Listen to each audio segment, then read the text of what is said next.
ગુજરાત ભાજપ સંગઠન પર્વની પ્રક્રિયામાં હવે જિલ્લા અને મહાનગરોના પ્રમુખોની નિમણૂક કરવા આજરોજ સમગ્ર રાજ્યમાં પ્રક્રિયા હાથ ધરવામાં આવી છે, જેમાં ગીર સોમનાથ જિલ્લાના પ્રમુખ બનાવવા માટે ફોર્મ ભરવાની પ્રક્રિયામાં 32 જેટલા નેતા કાર્યકરોએ ફોર્મ ભરીને રજૂ કર્યા છે, જેમાં વર્તમાન સહિત પૂર્વ હોદ્દેદારોએ પણ દાવેદારી કરી છે। આ હોદ્દો મેળવવા માટે લોબિંગ પણ શરૂ કરી દેવામાં આવ્યું હોવાનું જાણવા મળી રહ્યું છે। વેરાવળમાં જિલ્લા ભાજપ કાર્યાલય ખાતે સંગઠન પર્વના ચૂંટણી નિરીક્ષકો સુરેશ ગોધાણી, હરેશ પરસાણા, અશ્વિન ઝાલાએ ગીર સોમનાથ જિલ્લા ભાજપના પ્રમુખ બનવા માટે 32 જેટલા નેતા કાર્યકરોએ દાવેદારી નોંધાવવા ફોર્મ ભરીને રજૂ કર્યા હતા।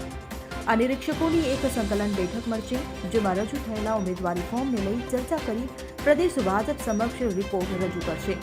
ત્યારબાદ પ્રદેશ ભાજપ દ્વારા સંભવત 10 દિવસમાં જિલ્લાના પ્રમુખના નામની પસંદગી કરી જાહેરાત કરશે તેવું જાણવા મળ્યું છે।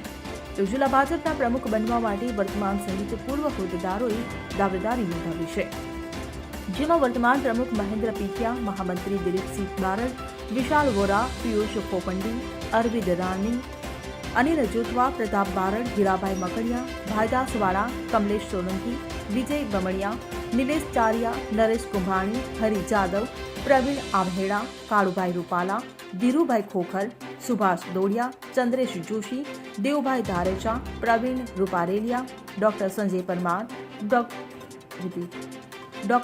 પરમાર, વિનોદ બમણિયા, ગોવિંદ બમણિયા, કાંતિ ચુડાસમા, ધનસુખ કુહાડા, ભૂપત કોડિયાતર, હરદાસ સોલંકી, ડોક્ટર જયેશ વઘાસિયા, બાદલ હુંબલ, શૈલેન્દ્રસિંહ રાઠોડ, વજુભાઈ વાજા સહિત 32 નેતા કાર્યકરોએ દાવેદારી નોંધાવી છે।